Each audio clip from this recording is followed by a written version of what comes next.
आज जो जिक्र करने जा रहा हूं गिनती की पुस्तक में पाया जाता है। गिनती की पुस्तक 21 अध्याय और 4वां पद निकालिए मेहरबानी से। और यहां पर हमारा विषय प्रारंभ होता है और यहां पे लिखा है, फिर उन्होंने होर पहाड़ से कूच करके, फिर उन्होंने अर्थात इजरायलियों ने जो मुल्क के मिस्र की गुलामी से निकल रहे थे, होर पहाड़ से कूच करके लाल समुद्र का मार्ग लिया कि एदोम देश से बाहर बाहर घूम कर जाएं। ये लोग लाल समुद्र पार कर चुके कि नहीं पार कर चुके? अभी लाल समुद्र का मार्ग लिया, बताइए। फिर उन्होंने होर पहाड़ से कूच करके लाल समुद्र का मार्ग लिया। ये लाल समुद्र पार किए अभी तक नहीं किए? कर चुके हैं। लाल समुद्र 2 भाग हो चुका है और ये लोग स्थल ही स्थल निकल चुके हैं। मिस्र की फौज मर चुकी है, फिरौन बादशाह खत्म हो चुका है, रथ खत्म हो चुके हैं। लोगों ने मिस्रियों की लाशों को समुंदर के ऊपर तैरते हुए देखा है। और तब लिखा है, फिर उन्होंने होर पहाड़ से कूच किया, लाल समुद्र का मार्ग लिया कि एदोम देश से बाहर बाहर घूम कर जाएं। एदोम देश से बाहर बाहर घूम कर जाएं। कनानी मुल्क के बादशाह को ये जीत चुके हैं, एदोम देश में से होकर गुजरना चाह रहे थे, लेकिन खुदा ने इजाजत नहीं दी। खुदा ने कहा, बेटा एदोम देश में प्रवेश ना करना, क्योंकि वहां पर तुम्हारे भाई रहते हैं, तुम्हारे भाई रहते हैं और मैंने वो जमीन तुम्हारे भाइयों को दी है। पता कौन रहता था एदोम में? एदोम में कौन रहता था? एदोम में एसाव के वंश के लोग रहते थे। एसाव और याकूब और इजराइल किसका भाई था? एसाव का भाई था, ठीक है ना? तो ये एदोम देश में एसाव वंश के लोग रहते थे। तो खुदा ने, जब मूसा ने खुदा से पूछा, क्या हम इनको मार लें? क्या इनके देश में से प्रवेश होकर चले जाएं? क्योंकि अगर इनके देश में से प्रवेश होकर चले जाएंगे तो हमारे लिए बड़ा आसान हो जाएगा, हम थोड़े से दिनों में अपनी मंजिल पर पहुंच जाएंगे। लेकिन खुदा ने कहा, नहीं बेटा, इसमें नहीं जाना। और वो घूम कर चलने लगे और लोगों का मन मार्ग के कारण लोगों का मन बहुत व्याकुल हो गया। क्योंकि मुझे लगता है इसके बाद, एदोम देश के बाद एक और देश पड़ा। तो फिर पूछा, क्या इस देश के लोगों को मार लें, इसमें प्रवेश कर जाएं? तो खुदा ने कहा, नहीं बेटा, इनको भी ना मारो, इनके बगल से निकल जाओ, क्योंकि यहां पर लूत के वंश के लोग रहते हैं। जो अब्राहम का भतीजा था, उसके वंश के लोग इस जगह पर रहते हैं। इसलिए मैं ये भी नहीं चाहता कि लूतियों को तुम नाश करो और घूम घूम कर जाओ। जब ये घूम घूम कर चर्चा हो रही थी तो इसी में लिखा हुआ है, ये मार्ग इतना लंबा हो गया, इतना लंबा हो गया कि 38 साल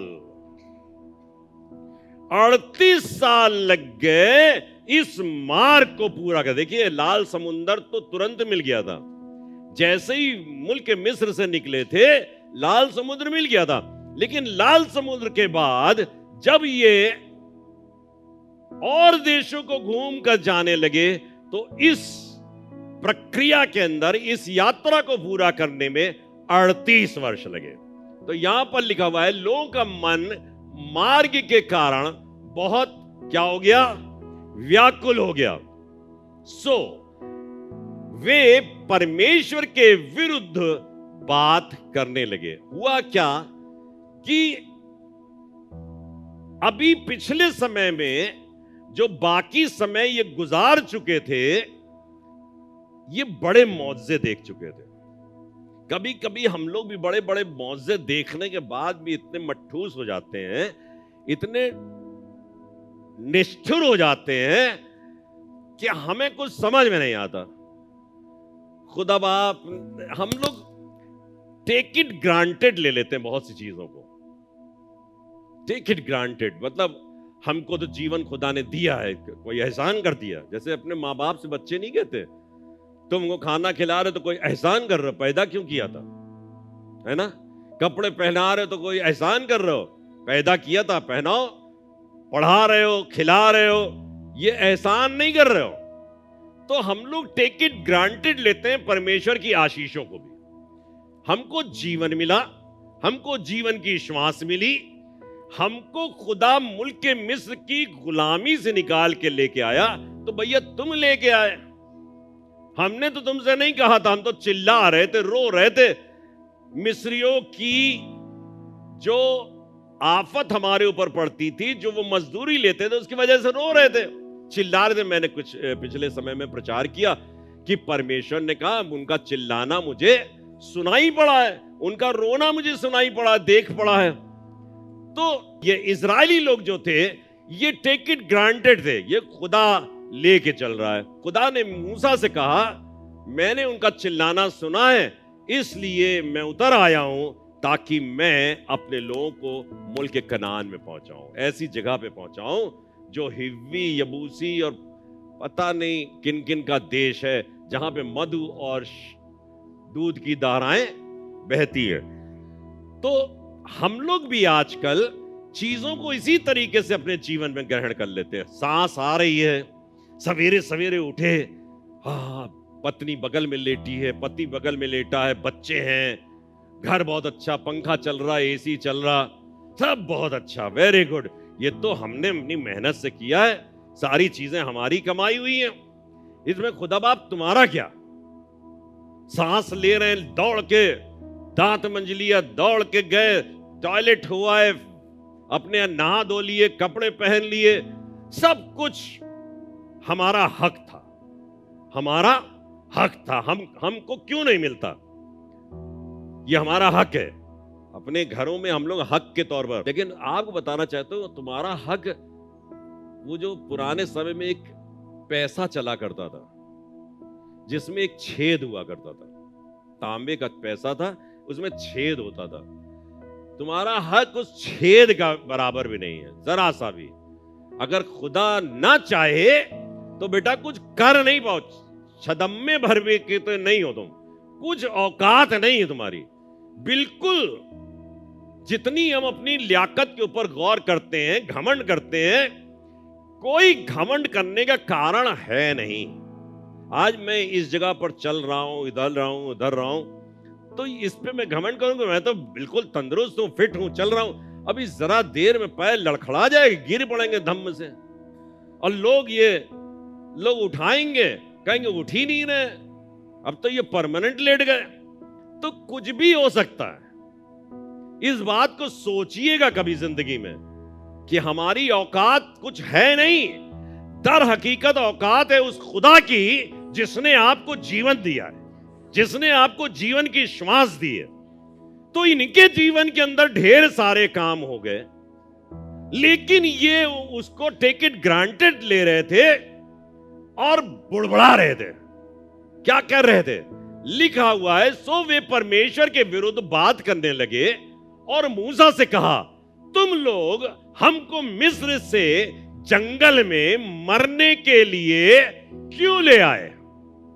मिस्र से जंगल में अब बताइए, आपने कहीं पढ़ा पीछे कि खुदा आपने कहा है मैं इनको ले जाऊंगा, मारूंगा, इनको कूटूंगा?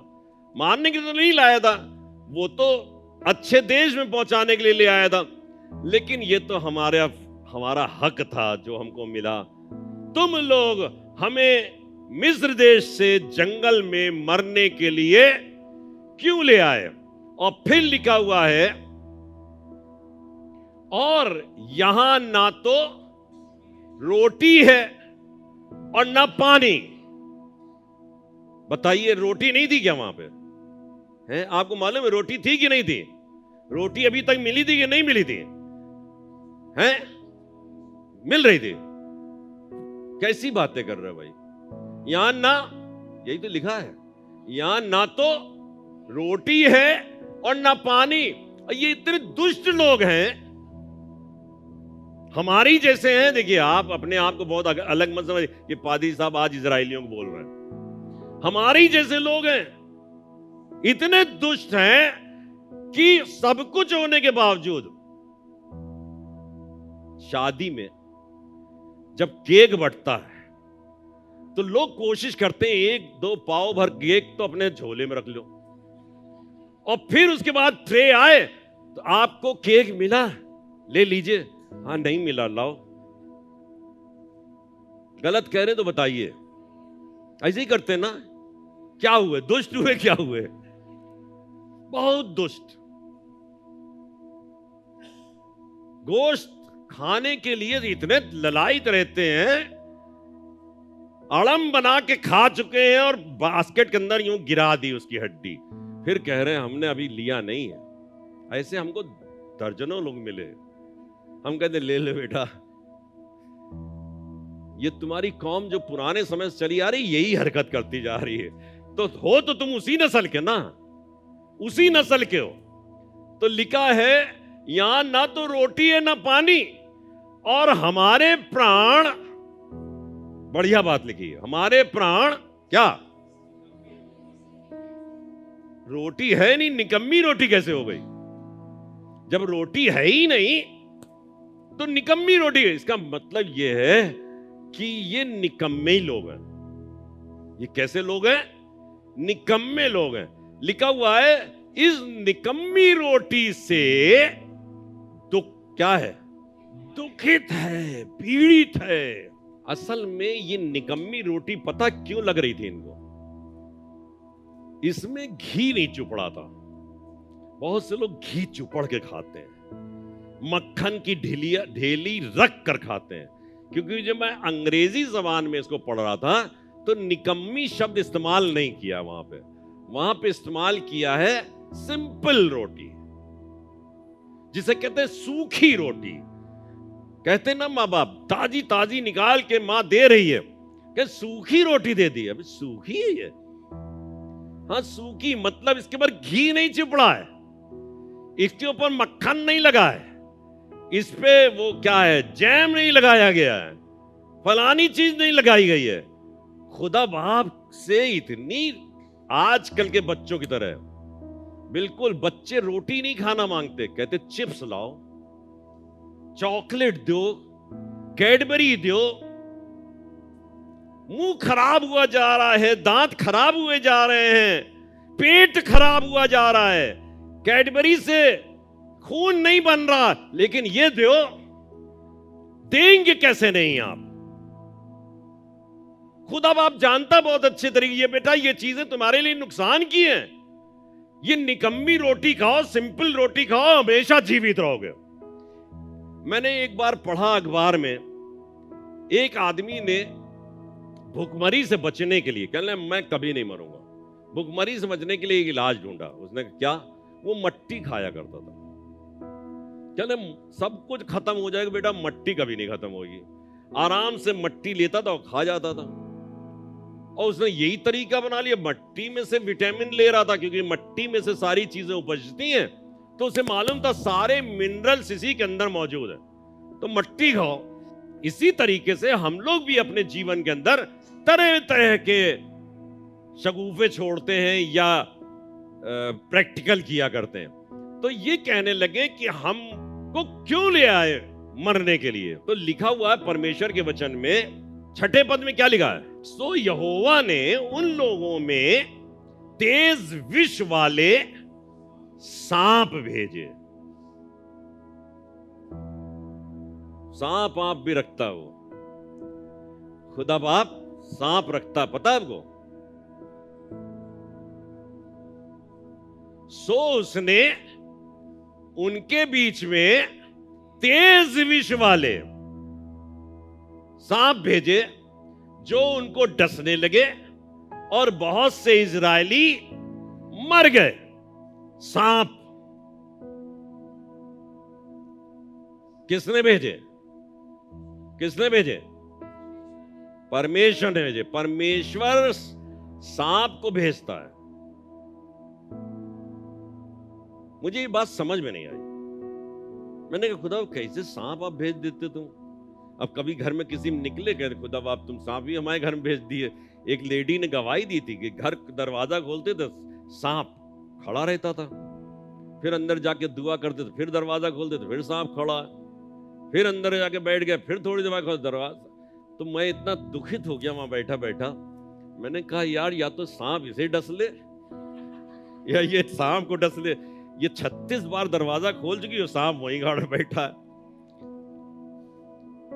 तो कभी कभी हमारे घरों के सांप भी ऐसे ही होते हैं।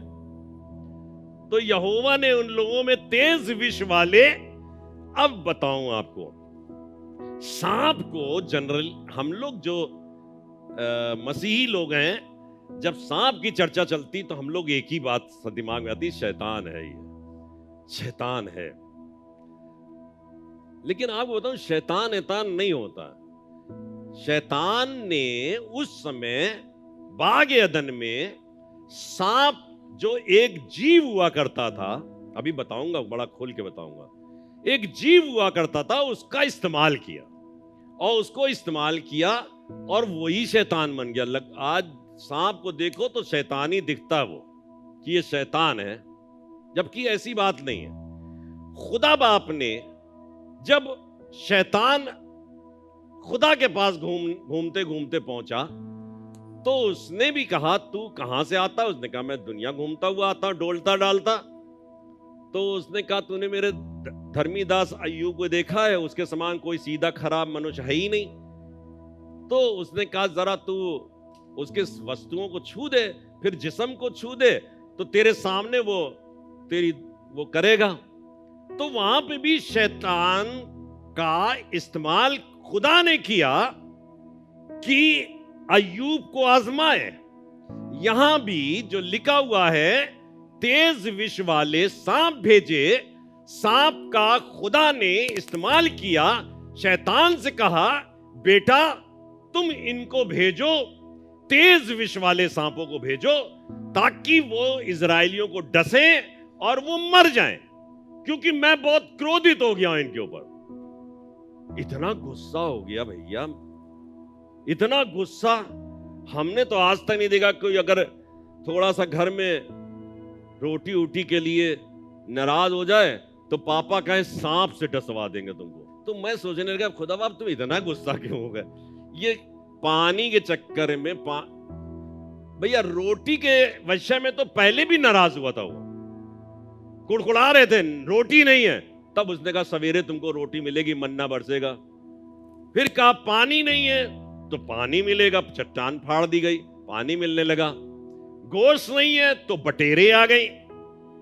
सब कुछ तो दे रहा था, प्रॉब्लम कहां पे हुई? इतना गुस्सा क्यों गया? मैं इसको जानने की कोशिश कर रहा था, बताता हूं। पढ़िए निर्गमन की पुस्तक और उसके 32वें अध्याय में आ जाइए, और यहां पर 31 पद में क्या लिखा है? तब मूसा यहोवा के पास जाकर कहने लगा, हाय हाय, उन लोगों ने सोने का देवता बनाकर बड़ा ही पाप किया। उन लोगों ने सोने का देवता बनाकर बड़ा ही पाप किया। ये कब का जिक्र है? जब मूसा पहाड़ पर गया था और परमेश्वर उससे बातचीत कर रहा था, और वहां पर उसने परमेश्वर से व्यवस्था पाई, और तख्तियों, 2 तख्तियों के ऊपर वो व्यवस्था के वचन लिखे हुए थे। और जब खुदा वहां बातचीत कर रहा था तो खुदा को बात करते हुए मूसा को कई दिन का बहुत लंबा समय गुजर गया। तो वो लोग नीचे बड़ा परेशान हो गए। तो कहने लगे हमें नहीं मालूम कि वो व्यक्ति जो ऐसे हम लोग कभी कभी लड़का अपने बाप के लिए भी कह सकता, वो व्यक्ति जो हमको पैदा करके गया था ना, हमको जहन्नम में डाल गया, हमारे लिए मुसीबत बन गया। मूसा को जानते नहीं थे ये लोग, जानते थे मूसा उनका अगवा था, लेकिन कह रहे वो शख्स जो लेके आया था, पता नहीं क्या हुआ, पहाड़ खा गया इसे, उतर के नहीं आया इतने दिनों से। तो हमारे लिए कुछ बना, कोई देवता बना दे जो हमारी अगुवाई करे, ताकि हम उसके पीछे पीछे चले।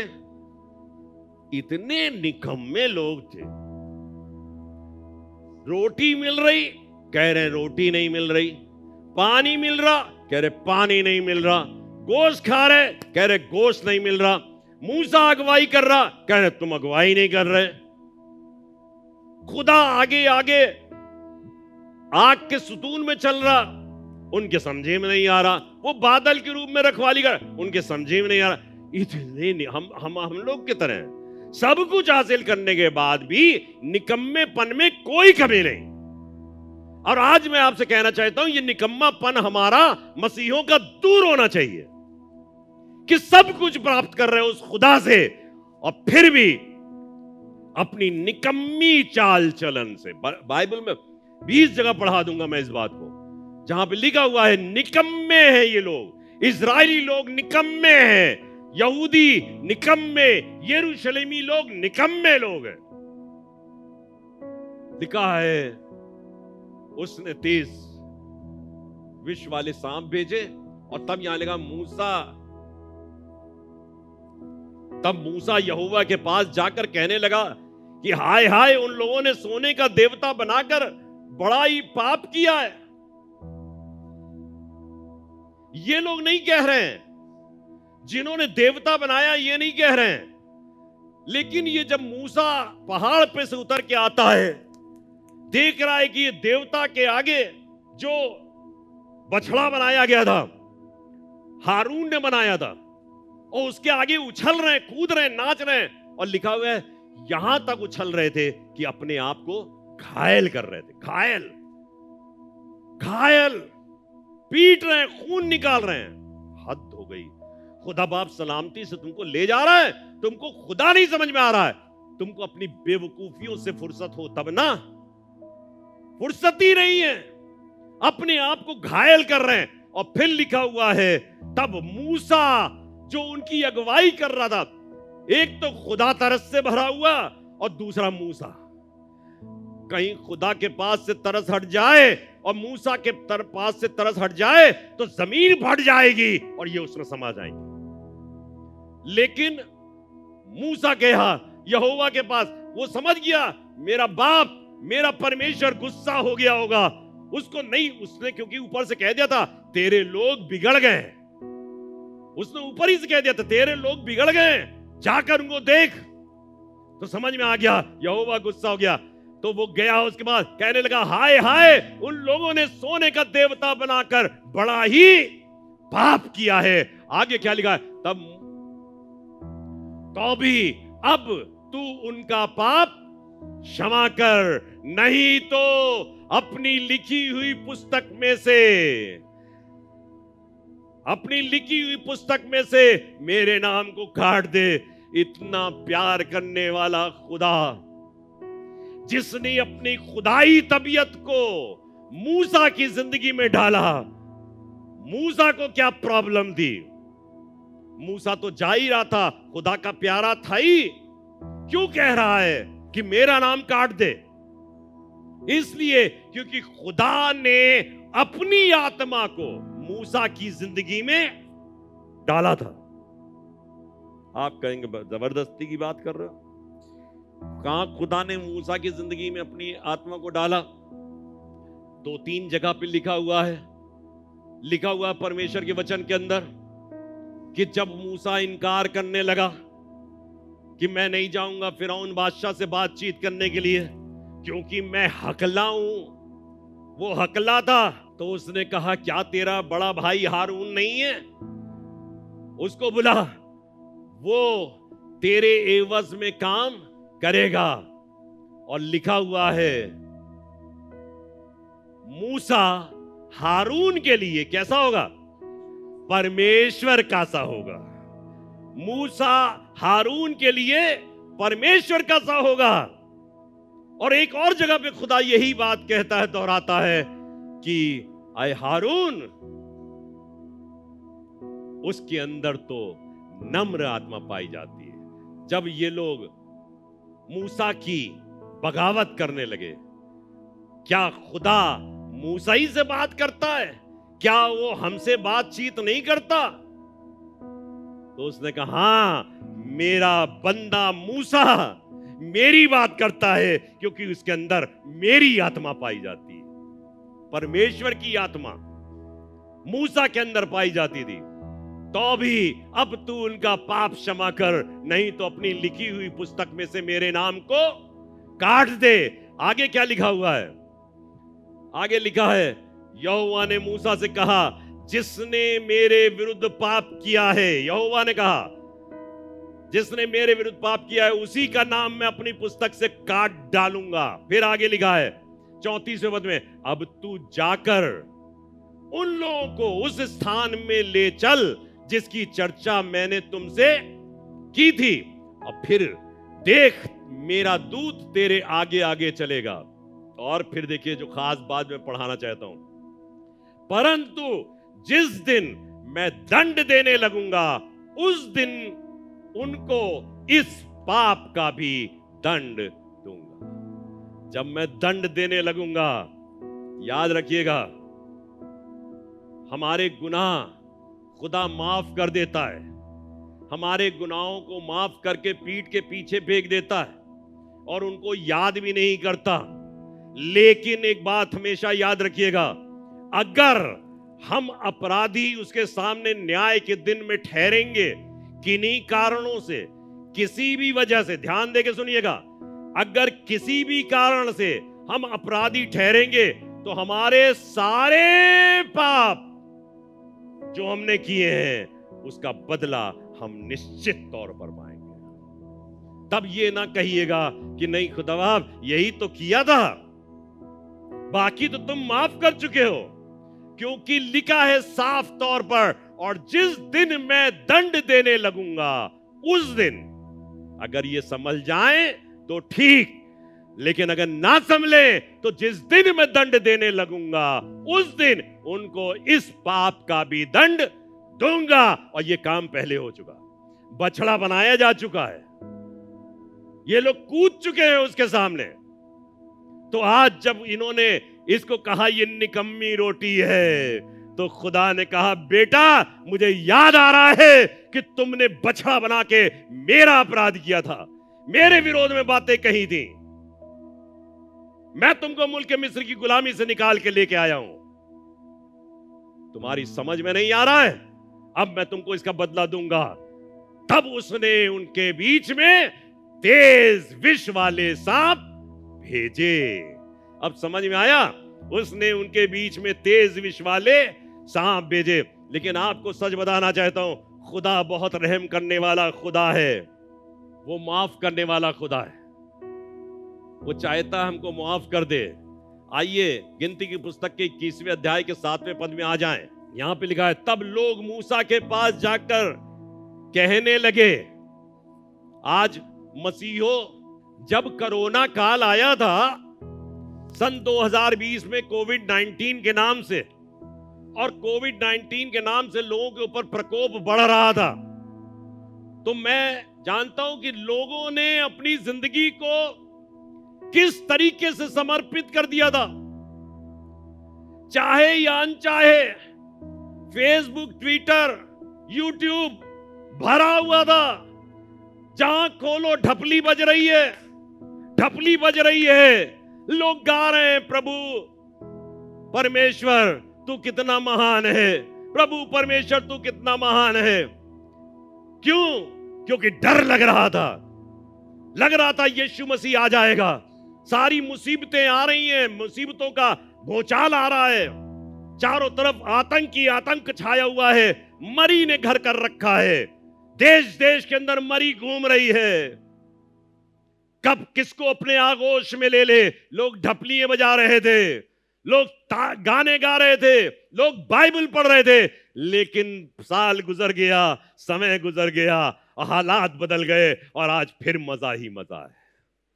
आज फिर मजा ही मजा है। यही वो कौम है जो एक दिन ढपली बजा रही थी, बजा रही थी नहीं बजा रही थी, ढपली बजा रही थी, लाल समुंदर से निकल के आए हैं मरियम। और यही वो कौम है जो कह रही इस निकम्मी खुराक से हम दुखित हैं। क्या खुदा को गुस्सा नहीं आएगा?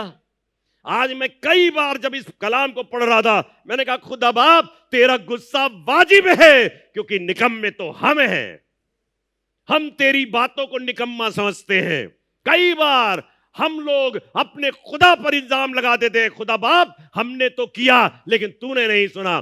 सच बताऊं, हकीकत यह है खुदा याद करता है उन तमाम चीजों को कि हमने कितना विरोध में बातें की हैं, किसने खिलाफ खड़े हुए हैं। और उन बातों की वजह से जब वो सजा देने पर आता है, जब वो सजा मुकर्रर करता है, तो उसकी फहरिस्त लंबी फहरिस्त है, उसकी लिस्ट लंबी लिस्ट है।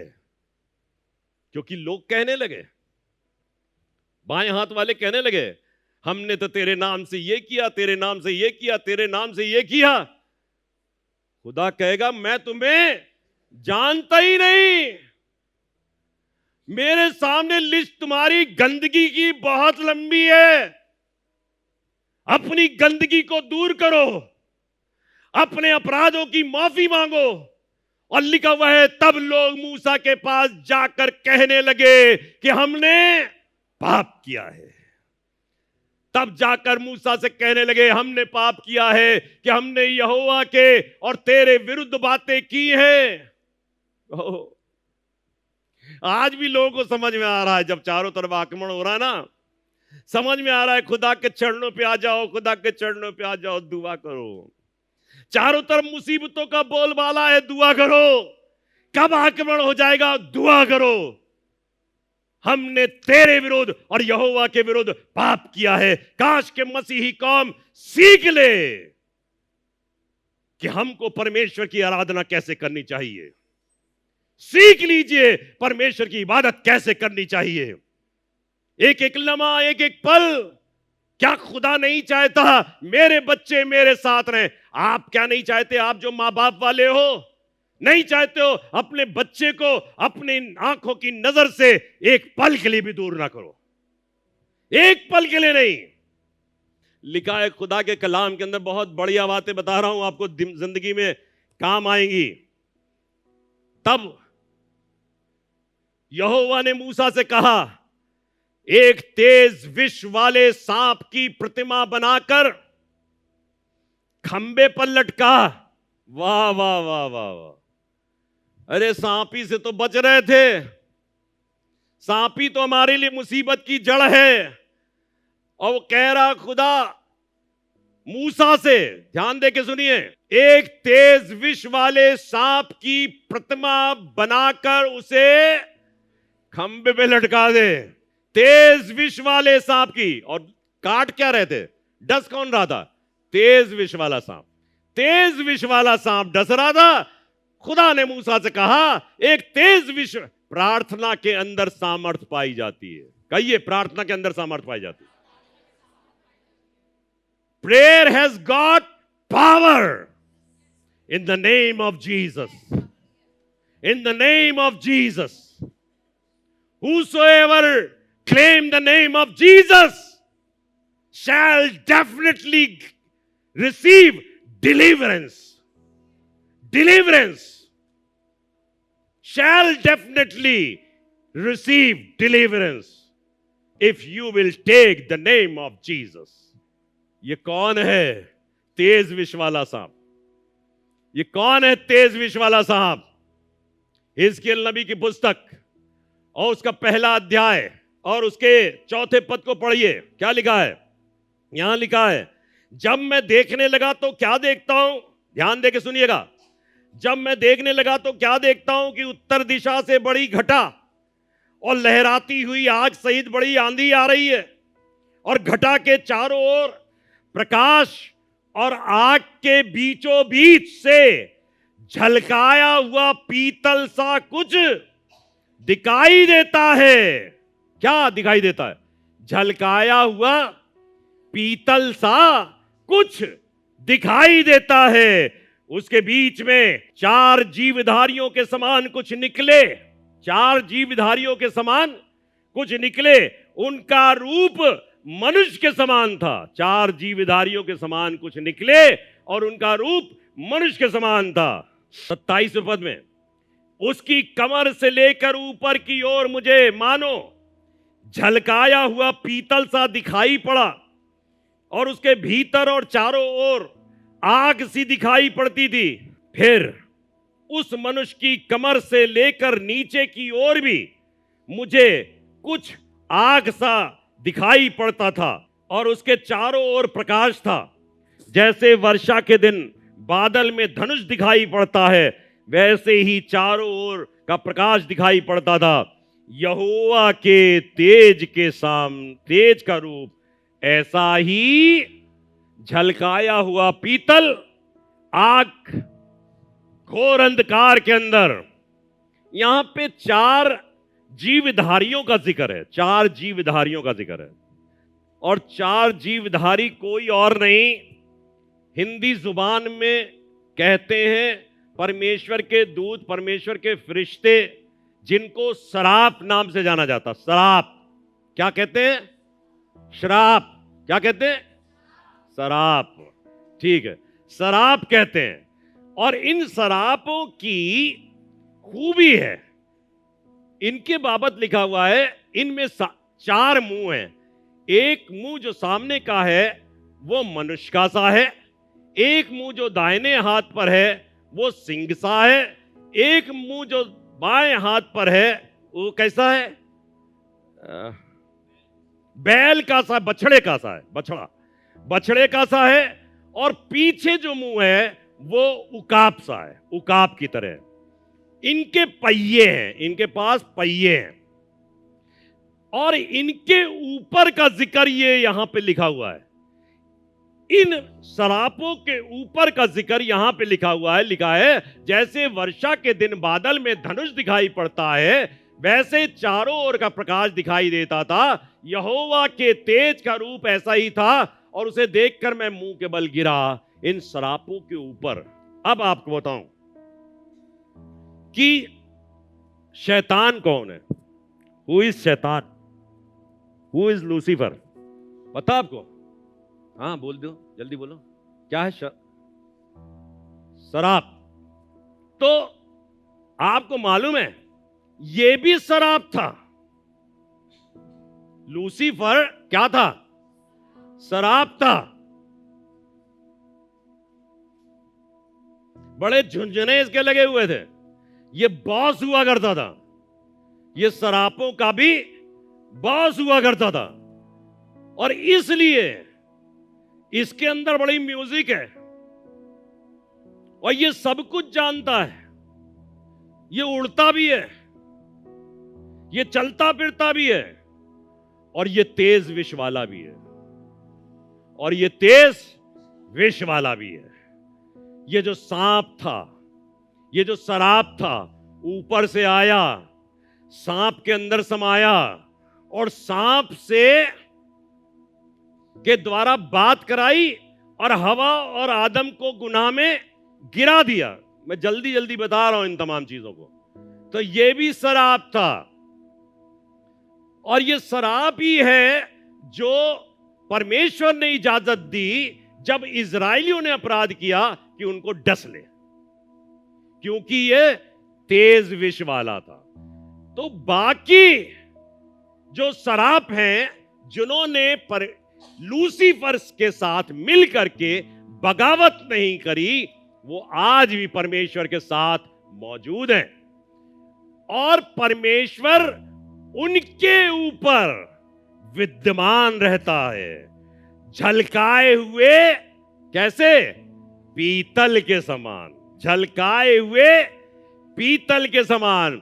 आज का विषय शीर्षक है झलकाया हुआ पीतल।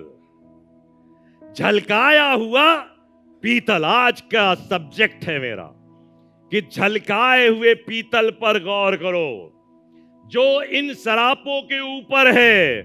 तुम मात्र ये नीचे वाले सराप को देख रहे हो जो तुमको डसने आ रहा है, लेकिन उस सराप के ऊपर की शक्ति को देखो जो इन तमाम सरापों को संभालने की सामर्थ्य रखता है, जो इन तमाम को आज्ञा देता है, जो नीचे वाले सराप से कहता है मेरे सामने से दूर हो जा, और दूर हो जाता है। यहोवा ने मूसा से कहा एक तेज विष वाले सांप की प्रतिमा बनाकर खंबे पर लटका। हमारा खुदावंद यीशु मसीह भी ऊपर कहां लटकाया गया? ऊंचे पर, कैलवरी क्रूस पर लटकाया गया। जो जो सांप से डसा हुआ, जो जो सांप से डसा हुआ, उस झलकाए हुए पीतल से बने हुए सर्प की प्रतिमा को देख लेगा। मूसा ने क्या किया था? एक पीट पीट कर पीतल की सांप की प्रतिमा बनाई और ऊपर लटका दिया। तो हमारा यीशु मसीह भी पीटा गया, कूटा गया, मारा गया और उसको जाकर ऊंचे पर लटका दिया गया। उसको पीटा गया, कूटा गया, और जिस तरीके से उस सांप को देखने के बाद लोग जीवित बच जाते थे, हमारे खुदावंद यीशु मसीह को देखने के बाद भी लोग जीवित बच जाते हैं। मत्ती रचित सुसमाचार 8 अध्याय 17 पद में लिखा है, ताकि जो वचन यशायाह भविष्यद्वक्ता के द्वारा कहा गया था वो पूरा हो, कि उसने आप हमारी दुर्बलताओं को, हम बहुत कमजोर हैं, आज भी कमजोर हैं भाई, हम ये थोड़ी ना कह रहे हैं हम लोग बहुत जोरावर हैं। हमारी दुर्बलताओं को हमारे खुदावंद यीशु मसीह ने ले लिया। हम अपनी दुर्बलता में अपने खुदावंद यीशु मसीह के पास आते हैं, कहते हैं खुदा बाप प्लीज हमको बचाइए, हमको हिम्मत दीजिए। उसने ले लिया और हमारी बीमारियों को उठा लिया, हमारी दुर्बलताओं को ले लिया। हमारी दुर्बलता बहुत है, बीमारी तो है ही, लेकिन दुर्बलता क्या है पता आपको? हमारी दुर्बलता इतनी ज्यादा है, हम इतने गुनहगार इंसान हैं कि हमारी दुर्बलता प्रभु यीशु मसीह के निकटता में जाने नहीं देती, हमको उद्धार से वंचित कर देती, हमें सैल्वेशन को हासिल करने नहीं देती। लिखा है उसने हमारी बीमारियों को ले लिया, उठा लिया। आगे लिखा है यशायाह नबी की पुस्तक उसके 53 अध्याय के 4 पद में, यशायाह 53:4, निश्चय उसने हमारे रोगों को सह लिया। निश्चय किसने? उसने हमारे रोगों को सह लिया और हमारे ही दुखों को। मैं सोचने लगा क्या कारण है कि ये झलकाया हुआ पीतल जो ऊपर मूसा ने ठोक ठोक के लगा दिया, इसको देखने से कैसे मनुष्य बच जाएगा भाई? इसको देखने से कैसे बच जाए? इसको देखने से ऐसे बच जाएगा क्योंकि इसे कूटा गया है, इसे पीटा गया है, इसका बरमला तमाशा बनाया गया है, इसको मूसा ने हथौड़ियों से पीटा है। हमारे खुदावंद यीशु मसीह को भी बेतों की मार पड़ी, कोड़े लगाए गए। लिखा हुआ यशायाह नबी की पुस्तक पढ़िएगा तो उसमें बहुत खूबसूरत चित्रण है कि उसके ऐसा तमाशा बनाया गया। उसका तो रूप ऐसा था, ऐसा नहीं था कि हम उसे चाहते, हम उसे चाह नहीं सकते थे। निश्चय उसने हमारे रोगों को सह लिया और हमारे दुखों को उठा लिया, तो अभी हमने उसे परमेश्वर का मारा कूटा और दुर्दशा में पड़ा हुआ समझा। और जिस रीत से मूसा ने जंगल में, यूहन्ना रचित सुसमाचार 3 अध्याय 14 पद, जिस रीत से मूसा ने जंगल में सांप को ऊंचे पर चढ़ाया, उसी रीत से अवश्य है कि मनुष्य का पुत्र भी ऊंचे पर चढ़ाया जाए। उसी रीत से मनुष्य का पुत्र भी ऊंचे पर चढ़ाया जाए। पहला पत्रस 2 अध्याय 24 पद, वो आप ही, पहला पत्रस 2 अध्याय 24 पद, वो आप ही हमारे पापों को अपनी देह पर लिए हुए, वो आप ही हमारे पापों को अपनी देह पर लिए हुए क्रूस पर चढ़ गया, जिससे हम पापों के लिए मर करके धार्मिकता का जीवन बिताएं, उसी के मार खाने से तुम चंगा हुए। गिनती की पुस्तक 21 अध्याय में फिर से वापस आइए, 9वां पद पढ़िए। यहां पे क्या लिखा है? सो मूसा ने पीतल को एक सांप बनाकर खंबे पर लटकाया।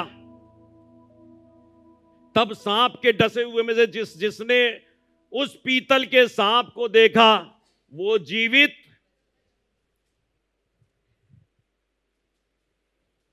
जिसने उस पिटे हुए सांप को देखा वो जीवित बच गया। हमारा खुदावंद यीशु मसीह भी मारा गया, बरमला तमाशा बनाया गया आज से 2023 साल पहले, और वो सलीब पर जाके अपने प्राण को दे रहा है। वो सलीब पर जाकर अपने प्राण को दे रहा है। और लिखा, जितनों ने उसकी ओर दृष्टि की उनके चेहरे कभी काले नहीं पड़ने पाए, वो मुनव्वर हो गए, ज्योतिर्मान हो गए। लेकिन आपको बताऊं, ये इंसान का निकम्मा चाल चलन है कि सैकड़ों साल गुजरने के बाद, हजारों साल गुजरने के बाद भी वो चाल चलन नहीं बदला, नहीं बदला। लिखा हुआ परमेश्वर के वचन के अंदर अगर आप निकाल कर देखेंगे, लिखा हुआ है दूसरा राजा 18वां अध्याय 4वां पद, उसने ऊंचे स्थान गिरा दिए, लाठों को तोड़ दिया। किसने? हिजकिय्याह बादशाह ने। हिजकिय्याह यहूदा देश का बादशाह है। उसने ऊंचे स्थान गिरा दिए, लाठों को तोड़ दिया, अशेरा को काट डाला, और पीतल का जो सांप, ध्यान दीजिए, पीतल का जो सांप मूसा ने बनाया था, उसको उसने इस कारण चूर चूर कर दिया कि उन दिनों तक इजरायली उसके लिए धूप जलाते थे, और उसने उसका नाम नहुशतान रखा। है ना निकम्मी कम, है ना दुष्ट कम। खुदा बाप कह रहा है, बेटा मैंने प्राण दे दिए, मेरे ऊपर देखो।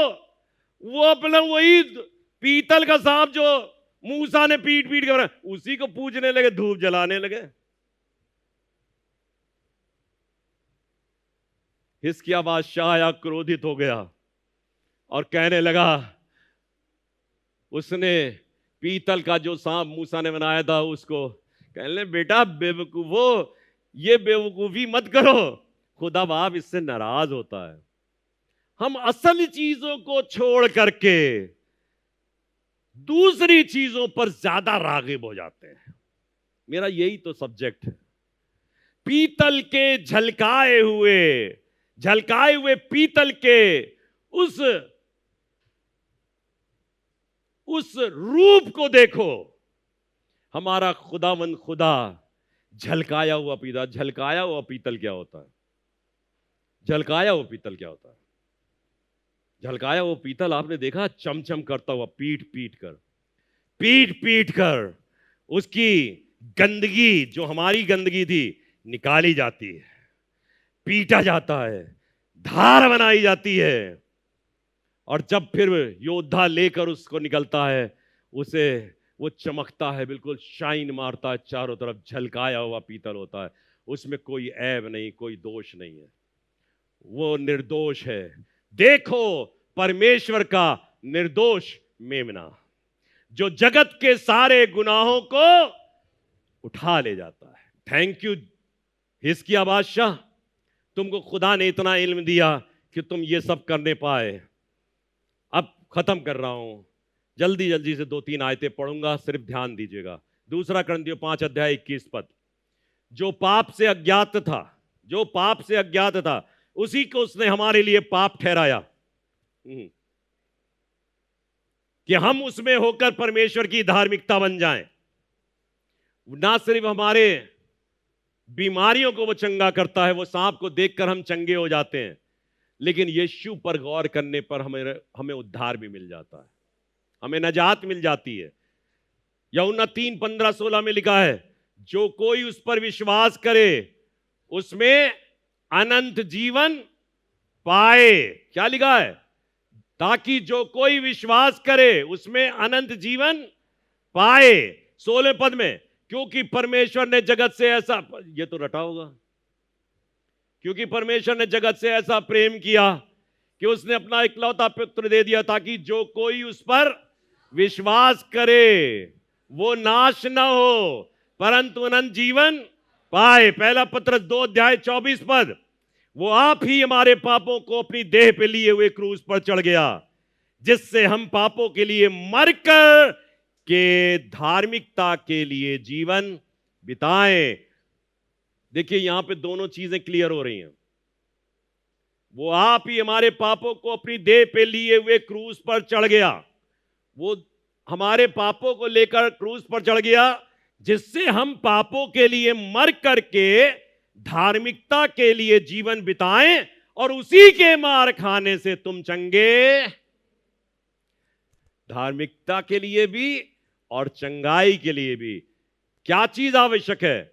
झलकाया हुआ पीतल। झलकाया गया है पीतल। कुलसियों की पत्री 1 अध्याय 20 पद, और उसके क्रूस पर बहे हुए लहू के द्वारा मेल मिलाप करके सब वस्तुओं का उसी के द्वारा से अपने साथ मेल कर ले, चाहे वे पृथ्वी की हो चाहे स्वर्ग की। आखिरी आयत है 21वां पद, और उसने अब उसकी शारीरिक देह में मृत्यु के द्वारा तुम्हारा भी मेल कर लिया। काहे के द्वारा? शारीरिक देह में मृत्यु के द्वारा तुम्हारा भी मेल कर लिया, जो पहले निकाले हुए थे बुरे कामों के कारण मन से बैरी थे। वो मेल कर लेता है, हमारा रिकंसिलिएशन करा देता है। क्या? झलकाया हुआ पीतल। झलकाए हुए पीतल पर गौर करो। वो ऐसे ही नहीं झलकने लगा। आपके घर में भी तो पीतल होंगे, पीतल के बर्तन हैं घर में। आपके घर में कैसे बर्तन हैं? गंदे, काले, हरे पड़ गए, नीले पड़ गए। कैसे चमकते वो? उनको मांजा जाता है कस कस के। हमारे समय में अब तो नहीं होता ये वाला काम। हम लोग चूल्हे की राख निकालकर, चरपाई के बान निकालकर और राख में लगा करके, मैंने बहुत बचे हैं घर में अपने, इसलिए बता रहा हूं। बहुत मजा था। हमारी बहनें बहुत जालिम थी और हमसे बर्तन मंजवाती थी, और हमने उसको मंजाए, और जब मंजते थे तो उसकी कालिमा, उसकी हरापन दूर किया जाता था। झलकाया हुआ चम चम चम चम करता था। रोशनी में दिखाओ, अरे वाह मजा आ गया, अब खाना खाने में मजा आएगा। आपके लिए झलकाया हुआ पीतल आज से 2023 साल पहले गुलगता की पहाड़ी पर रख दिया गया एक सलीब के ऊपर। जो कोई उस पर दृष्टि करेगा वो धार्मिकता पाएगा और अपनी बीमारियों से रिहाई पाएगा। उनसे छुटकारा प्राप्त करना चाहते हैं, खुदा पर गौर करें। Don't worry about anything else. किसी बात की चिंता मत करो।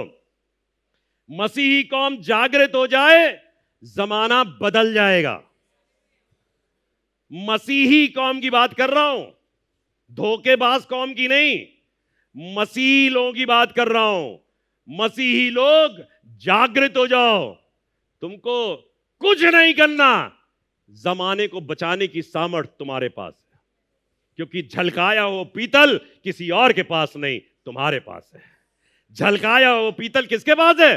कहिए हमारे पास है। कहिए हमारे पास है। कहिए हमारे पास है झलकाया हुआ पीतल। Yes, we have that authority, that power. वो है हमारे साथ।